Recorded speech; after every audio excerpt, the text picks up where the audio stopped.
6 years old, and for the first time, I heard the words, a cocktail.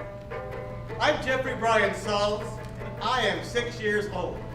Sometimes we have meat, goat meat, gazelles. Elephant meat tastes rotten to me. Giraffe is my favorite. This year we have a new thing in the freezer called TV dinners. They're little things. They have like applesauce and turkey and stuffing, and you pull them out of the oven. Oh, I thought it was fantastic.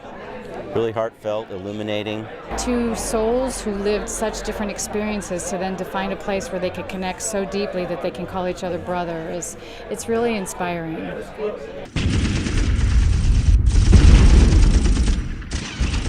The attack came suddenly and horribly. Explosions, men on horses and camels chasing people. So we ran up toward the hills and into the arms of hell. It was not supposed to be this way. This is nothing at all like how we had planned. This is not the way it was supposed to go. I mean, we dare death. We use it as a tool to better know and enjoy our lives. But we know our stuff. We never fail. It's a game that we play and we never lose. We never lose. Never. To be invited in the journey through somebody's pain to the other side of it is just really heart-opening. It's beautiful, it's poignant, and it's absolutely will affect me in my life, and hopefully I can bring the same to others. Yes, this was masterful storytelling and brought us right into the lives of each of the young men. I didn't see it coming. I mean, I knew a little bit of background about the whole thing, but the way they weaved it in about these parallel lives, and then boom, they're at the same table together. And so it opens us up to really feel what's going on and experience what's going on, as well as processing it mentally. We feel it emotionally. When I first saw Aleppo's face, there was something about it that told me that this man was going to have an impact on a lot of people.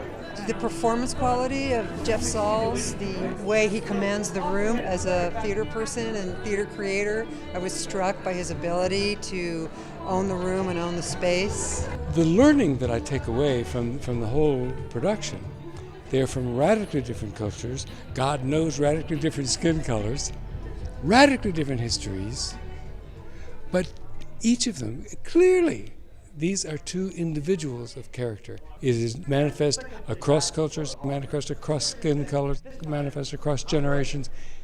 As a matter of fact, we're going to take this thing on the road. Alepho and I are going to do some traveling. We're going to talk at churches and organizations and delicatessens. You should see this young man eat a matzo ball. It's really impressive. I'm gonna go and eat some elephant. I can't wait to get to Dinkerland. Eat me some giraffe. Yeah, giraffe meat is the best. The best. It's my favorite. You're gonna like the giraffe. A lot of meat on a giraffe leg. Yeah. Mm-hmm. Yeah. People walk around in sort of a state of somnambulism. We all walk around half asleep. And then something happens, like men come to your village in the night, riding camels and horses, shooting, setting fire. It tends to wake you up. You go off on a mountain and you lose your best friend. It tends to wake you up. So we don't tell these stories to get people to cry or to be upset, but to kind of wake up a sense of what really happens in life. Because from that deep sense of wakefulness comes an appreciation, comes a willingness to take risks, comes an appreciation for the brevity and the evanescence of life itself. So I think the fact that these stories are true, we offer them as a gift to help an audience begin to feel, to laugh and to cry and to walk away enriched and dedicated to making life a more fully lived experience. One day, a silver shape appears high in the blue sky, and he tells me, there is another land, and the people who live there are white. They like to live in the sky, and that is their big bird. The big bird is flown mostly by the American girls, he tells me. They control it with their magic power, that is called education.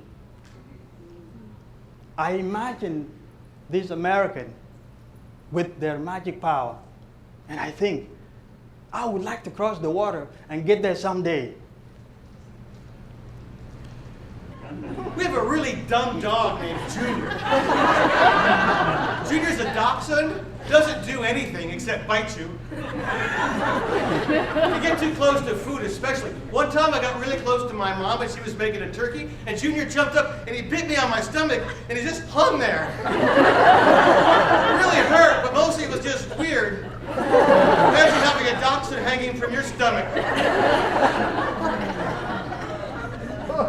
I live at 284. It is a play. We call it lecture theater because Alepho Deng plays Alepho Deng, and I play myself. And so we are indeed bringing our actual stories. This is not based on a true story. This is a true story. And the way it works is the play begins with his life in the Sudan, growing up in the 16th, 17th century, my life growing up in timeless New Jersey, Alepho surviving genocide, me surviving New Jersey, and how bit by bit we find Alepho going through the civil war in Sudan. You find me climbing in South America. We find him coming to America where many of his real challenges began. And then you discover us coming together over a Thanksgiving table. So really our original thought of the play was, here's Alepho here, here's me here. And throughout the play, we come closer until finally in the very last scene, we meet. And I think it's a pretty exciting moment where we meet for the first time and discover that these seemingly disparate realities converge in our humanity. And the lesson is that that's true for all of us. The seeming difference that we may possess really is nothing more than the diversity we have, and bringing that diversity together, find the commonality, we grow stronger and our lives become richer. The attack came suddenly and horribly. Men on horses and camels chasing people, shooting, screaming, crying. It was like the end of the world. I ran into the bush with the others to hide. Smoke billowed out of our village and hung over it like a cloud. The roofs of the huts shot off in flames like torches. People scattered to escape the bullets. I watched as the invaders tied the arms and legs of their captives, putting long ropes around their necks. We little boys spewed out of the blazing village like colonies of ants, disturbed in their nest. We ran in different directions, not knowing where we were going. Noel and I woke up pretty early. We threw some wood on the fire. We began to heat some water for coffee and porridge for the triumphant return of our heroes. Look, figures approaching in the woods with backpacks. Here come the boys, yelled Noel. I knew something was wrong. Randy's eyes were wild, and he said, they must have fallen during the night. We found their bodies at the base of the couloir this morning. My heart pounded, turned into a fist. My chest, it filled with lead. I remember this sensation of like a balloon filling my body. I just said to myself, breathe, breathe, breathe. And I tried to shut down my mind for the fear of darkness filling me completely. Have an indomitable spirit. Just say, I can live, I can survive, I can love. It's a good reminder that just to look up and come from your heart and make that connection, and what an impact that can make. What's happened has happened, but what do I want the future to look like, and create it, make it happen. I think he did a magnificent job of putting that across. I expected something unexpected, and I got it. Let me tell you how it was. I'm a bad boy here at Ralph's. And I must tell you, I am so overwhelmed. Boop. Boop. Boop. Machine is making that pooping sound. It seemed like everyone has one of those cards that make you get things for free. So when someone would take us out shopping or buy us lunch, we didn't think to say thank you. Later on, we realized these things were not free, and we learned to say thank you. In Dinka, you do not say thank you after everything like you do here. So we had to learn. We remind each other in Dinka quietly. Remember to say thank you. Say thank you all the time. Thank you. Thank you very much. Ralph gave us a 3-day policy training. I understood nothing. I smile when I feel good, but it did not make sense to smile when I feel sad. So one day I asked Linda, does your face not get tired of smiling all day? I said, what happens if you are not in the mood to smile? She says, well, you're likely to lose your job. Boop. Boop.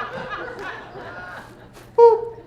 I don't want to get fired, because if you get fired from one job, you may never get another.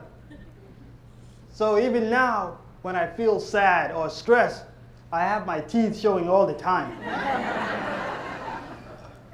People say, you have a great smile. And I said, thank you. Thank you very much.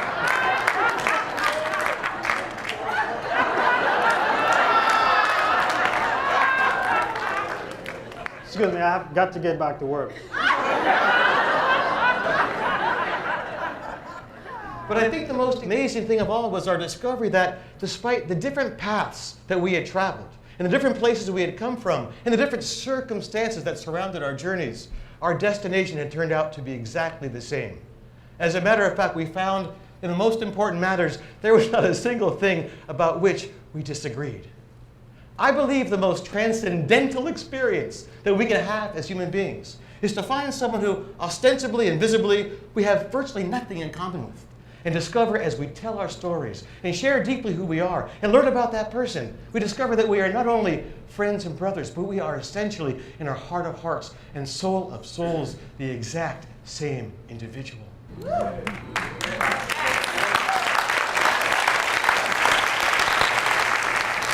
And I think it began, for me, that very Thanksgiving. As a matter of fact, we were sitting at this table. Although our journeys have been different, we've arrived at the same set of conclusions about what matters in life.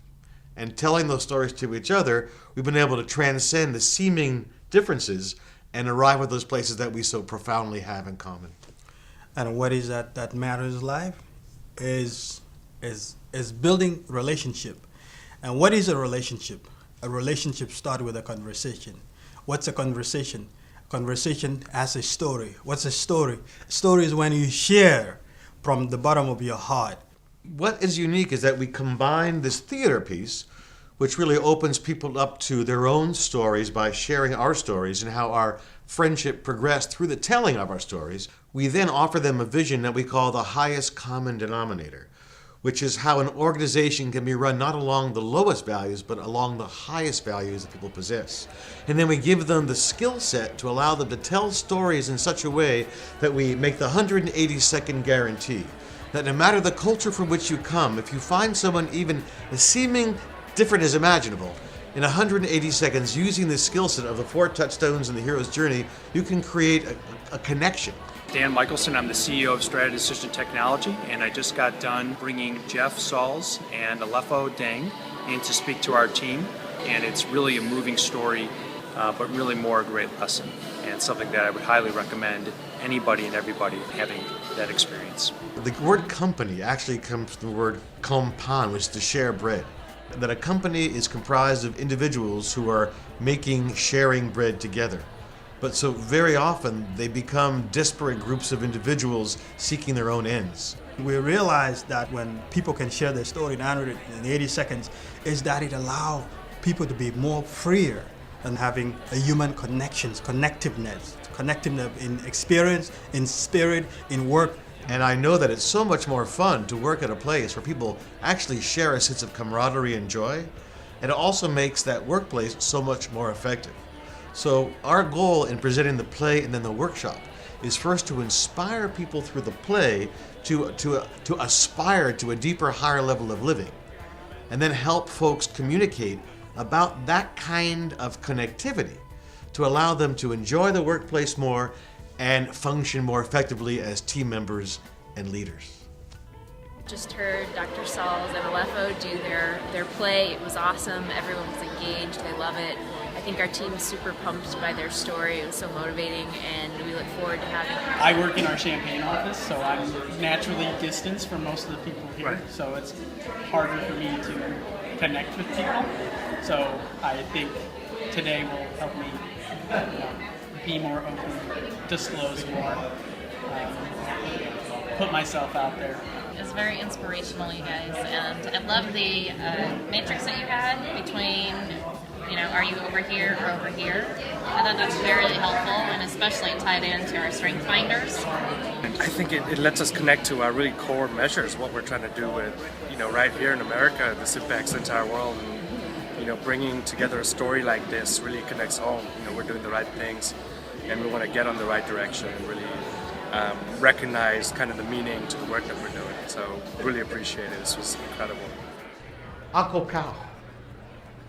Ako Kao is the magnificent reward that we receive when we do meaningful, important work in a company of those we love. This project for us has been Ako Kao. And we hope tonight we have been able to share this gift with you. We honor and appreciate your presence with us this evening. And now, go forth. Go forth and enjoy the sweet manna from heaven. Go forth and do the work the way the work wants to be done.